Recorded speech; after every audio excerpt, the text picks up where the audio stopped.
By the way, Erica, you're our first international caller of the day. Welcome to the program. Oh, thank you. I love your program, Dr. Cloud. I started listening during COVID in March, April when you started, Oh, and almost every day I listen. yeah. Well, I'm glad you're Thank you. enjoying it. Now, you're not originally from Canada, are you? No, I'm from Are you from? Romania, Eastern Europe.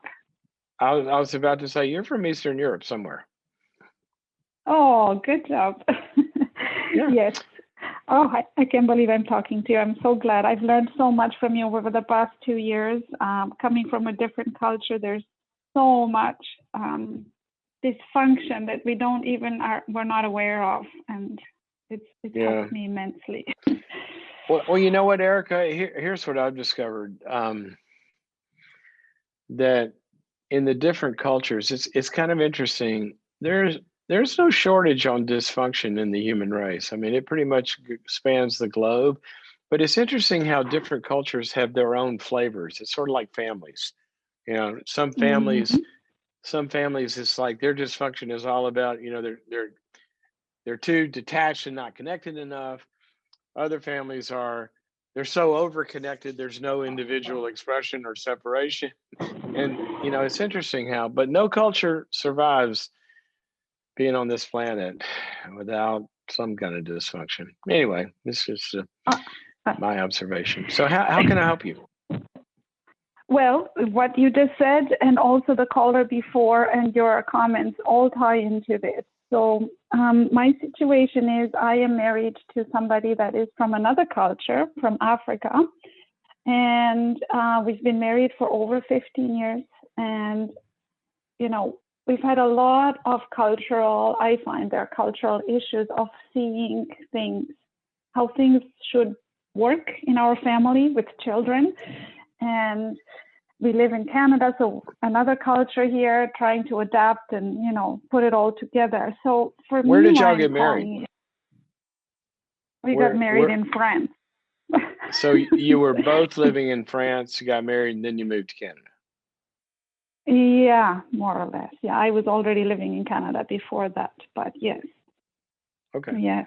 So we had children, raising them in Canada, and I am, from Eastern Europe. He's from Northern Africa, and we're trying to make life work. And we're both, Christian, and trying very hard to hold on to the marriage, although it's very hard because we approach many things differently. And the reason I'm calling is I am critical.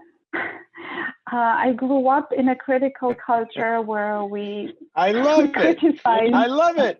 This is like I said this the other day. If you wanna like give a psychologist a gift, walk in and actually own a problem. Oh. Say, I have a problem. I am critical.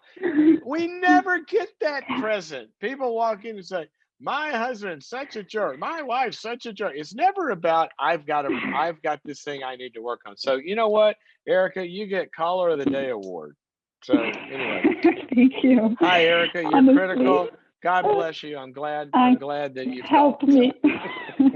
Help me. If I okay, would have so called 2 years ago, I would have called about my husband. But today, I've worked through a lot of things, and I distilled it down to this. I cannot live together in peace if certain things that are natural and normal for me, we can't, agree on, and then we keep, butting heads.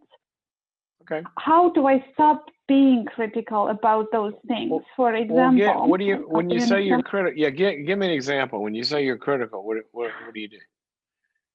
Well, the idea of giving feedback, for me, I see it as feedback, and he sees it, you don't do that because it's not respectful. So, um, 2 days ago, he was making a meal. Sorry, his niece lives with us, and she made a meal. I was sick, and she made a meal for the family for 2 days in a row, and it was always the same kind of meal, potatoes and carrots. And I'm a little bit of a health freak, and I was like, well, can you, and I came out with a migraine, and I said, can you please give the kids some other veggies as well? Because like yesterday and the day before, they ate potatoes and carrots, and I'd like them to get but maybe it wasn't nice. Maybe it was just kind of like a little bit snappy.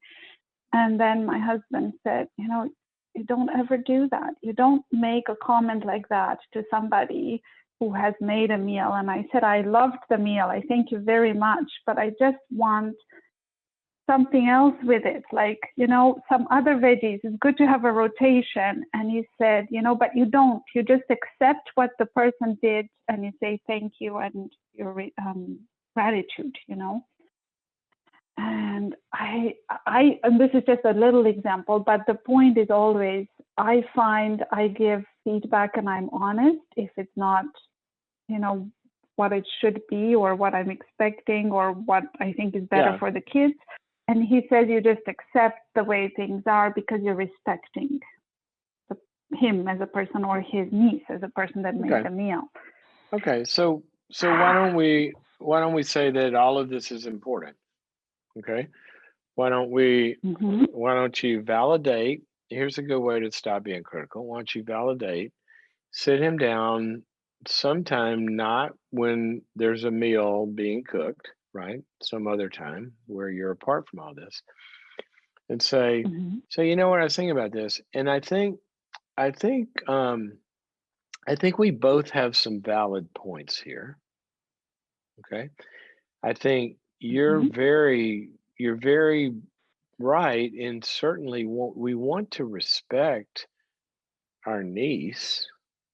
Want her to feel welcome and want her to feel appreciated and this, that, and the other. So let's write that down, respect and appreciation and this, and the other. And also, we want to have a balanced diet, right? There's some certain things. So let's solve this problem. How can we do both of those? Now, this will work. That's exactly what I told him. I told him exactly. I started thinking like you after months of listening to you. Oh, no, you're in trouble. You start thinking like me, you're going to have bats in your head. Don't think like me. No, you don't know how much you've helped me. You've helped me out of so many situations. I started thinking like you, and I was always focused. Okay, don't worry about the emotion. Worry about the solution. So what is the solution? Let's work on it together. And I told him that, but he says, you're just not grateful, and it's perceived as critical, and it is. I understand from his point of view. Well, I would validate that and say that I understand that it sounds that way to you. I really, really am grateful. And so let's put that on the list too. How can I show, can you help me, honey? Can you help me make her feel grateful while I'm also getting some English peas? Let's do both of these. So enlist him. See, here's another very, very important thing that happens in any kind of negotiation. When we can enlist the other person to help us solve the problem that we're having with them, now they're on our side, because that's how we solve problems. And so, first of all, I'd validate I'm really glad that you're looking out for her and how she feels. That's really, really sensitive. I'd like for you to look out for how I'm feeling too. You might not want to throw that in right at the moment, but you validate his concern. And then so I think if you add that to it and you stay in the conversation about this and you say, just please help me solve this one problem of how we can have input and have her feel grateful, and help enlist him to solve it. Now, it may be, he sounds like he's got to be pretty sensitive to care about her feelings being hurt at some level. He's a caring guy. Oh, he is. Sounds like, yeah. He is. So I think you just appeal to that. I can see that you're very, very caring, and validate all that and try to solve a problem that works for her. And then at some point say, okay, how can I solve my problem if I need something else to eat? Just asking that. And you can do this on a number of issues. Now, having said that, something else, Mhm. if you keep running into this over and over and over, then you elevate it to a pattern. And at some point in however y'all work on your relationship, you say, I would like to address a pattern that I've noticed that when we have differences, it's we're two smart people, and smart people ought to be able to find solutions when they have a Thank difference you. of opinion, and we're not doing that very well sometimes. So Mhm. let's talk about maybe some ideas we have on how we can solve differences, because we do it a lot better And with how other people than we do it with each other. And sometimes, if that how doesn't work, then that's where a mediator is helpful. That's where you get a friend or a counselor or a pastor or somebody to come in and help you do this. so if we there's one of the two of us takes it more personal and finds like it's a personal attack, whereas sorry, I just said who it was, because I look at the problem and I say, how do we address the problem? But he says it's Okay. a personal attack. Well, How do then when I the other then person I feels like it's again personal? again I'm gonna say the same thing. This is a good question. I'm trying to. Do you know my light just crashed here for some reason? Hope y'all can still see me. Um, I would say the same thing. Okay, so help me with something, honey. How can how would you like for me to express an opinion that's really just an opinion that I have about the issue, and it doesn't feel personal to you? Engage him Mhm. in solving that problem. Give me a way to Really? say an opinion. Give me a way to say an Mhm. opinion that doesn't feel like a personal attack. I'll be glad to do that. Okay, you Okay. And the helped other me. thing I would do, I'm going to reach down and see if I can fix this light. The other thing that I would do is what might really, really be good is,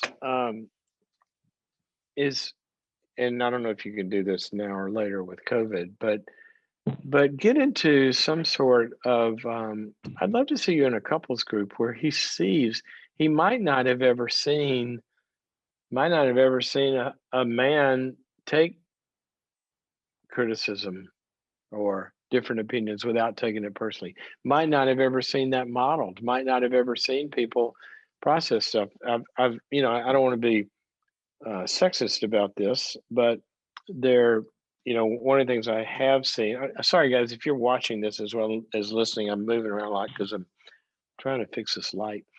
Um, that a lot of times it's really helpful if that men that have never been in a processing environment before, if you can get them around men um, that actually do that, because they didn't Mm, might not have seen their dads do it, they might not have seen their brothers do mhm. it, they might not have seen other people do it. So anyway, I got to talk to some other people here, but I appreciate your call. And Thank always, the more we can you very much. engage somebody in helping them or have them help me solve this problem. How would you like for me to talk to you about this? What would be a good way for us to do this? And I think that is a good solution. And then when that breaks down, that's where sometimes people don't solve problems well when they're the only ones in the room. That's what mediators are for. That's what, sometimes it takes another party. That's what counselors are for. And that's what I would suggest. Okay.